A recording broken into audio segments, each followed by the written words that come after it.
November নেদারল্যান্ডের হেইগে আমরা আন্তর্জাতিক আদালতে ইউরোপিয়ান আওয়ামী লীগ কর্তৃক আয়োজিত সভায় যুক্তরাজ্য আওয়ামী লীগের পক্ষ থেকে আমরা সেই সভায় যোগ দিয়েছিলাম।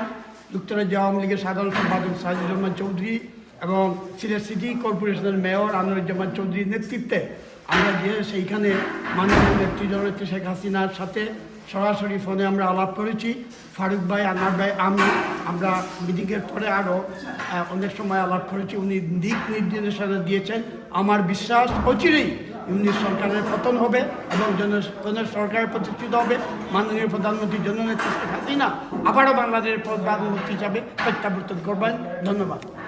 ধন্যবাদ আমাদের সাংবাদিক ভাইদের আজকে আমাদের সুযোগ করে দেওয়ার জন্য।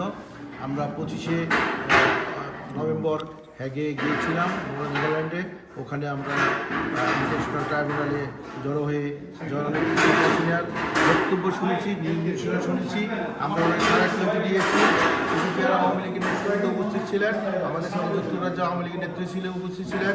নেদারল্যান্ডের আয়োজনে আমরা এই প্রতিবাদ সভা করেছি। এই প্রতিবাদ সভায় আমাদের গুরুত্বপূর্ণ নির্দেশনা দিয়েছেন জননেত্রী প্রধানমন্ত্রী শেখ হাসিনা।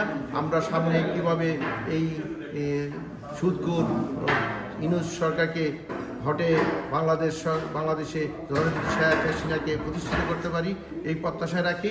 এখানে জয় বাংলা, জয় বঙ্গবন্ধু। ধন্যবাদ ফারুক ভাইকে। আসলে আমরা আইসিসিতে গত 25শে নভেম্বর ফারুক ভাইয়ের নেতৃত্বে ইউরোপ আওয়ামী লীগের উদ্যোগে যেই প্রতিবাদ সমাবেশ আয়োজন করা হয়েছিল, সেখানে নেদারল্যান্ডের সার্বিক সহযোগিতায় সেখানে আমরা গিয়েছিলাম। বিশেষ করে পর্তুগাল আওয়ামী লীগের প্রতিষ্ঠাতা সভাপতি রফিকুল্লাহ এবং সাবেক সাধারণ সম্পাদক শওকত ওসমান এবং আমাদের যুক্তরাজ্যের সর্বজন শ্রদ্ধেয় আমাদের যুক্তরাজ্য আওয়ামী লীগ সাংগঠনিক সম্পাদক আহাদ ভাইয়ের নেতৃত্বে আমরা ওখানে গিয়েছিলাম এবং যুক্তরাজ্য আওয়ামী লীগের যুগ্ম সাধারণ সম্পাদক সিলেটের মেয়র জন্য সফল মেয়র আনোয়ারুজ্জামান চৌধুরীর নেতৃত্বে আমরা ওখানে গিয়েছিলাম। আসলে আমরা ওখানে যে শুধু আমরা নই, সারা ইউরোপ থেকে অগণিত নেতৃবৃন্দ, প্রত্যেকটি দেশ থেকে নেতৃবৃন্দ সবাই এখানে অংশগ্রহণ করেছেন এবং সকলেই প্রতিবাদ মিছিলে অংশগ্রহণ করে বাংলাদেশের সমসাময়িক অবস্থা নিয়ে আলোচনা করেছেন, বক্তব্য দিয়েছেন। এবং বাংলাদেশের যে বর্তমান প্রেক্ষাপটে যে মব জাস্টিস হচ্ছে, সেই মব জাস্টিসের বিরুদ্ধেই আমাদের প্রত্যেকের বক্তব্য ছিল।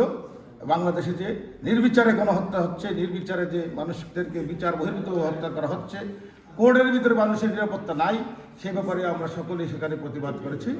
এবং আজকে আপনারা দেখেছেন যে বুয়ার একটি নিউজ এসেছে, ভয়েস অফ আমেরিকা বাংলার, যে একটি জরিপ নেওয়া হয়েছে বাংলাদেশের প্রায় 70,000 মানুষের উপরে। সেই জরিপের ভিতরে বাংলাদেশ আওয়ামী লীগের যে তারা এই যে নাবালক এই উপদেষ্টারা বাংলাদেশ আওয়ামী লীগকে নিষিদ্ধ করার জন্য যে পরিকল্পনা করেছিল, সেই পরিকল্পনার বিরুদ্ধে মানুষের একটি জনরায় আজকে উপস্থিত হয়েছে। আমরা দেখেছি বিভিন্ন মিডিয়ার মাধ্যমে, যেখানে 57% লোক বাংলাদেশ আওয়ামী লীগের রাজনীতি চায় এবং শেখ হাসিনার নেতৃত্বে বাংলাদেশকে আগামীতে আবার মনে করেন শেখ হাসিনাকে বাংলাদেশের প্রত্যাবর্তন চায়। তার এই রায়ের মাধ্যমে আমরা জনগণের রায়ের প্রতিফলিত হয়েছে।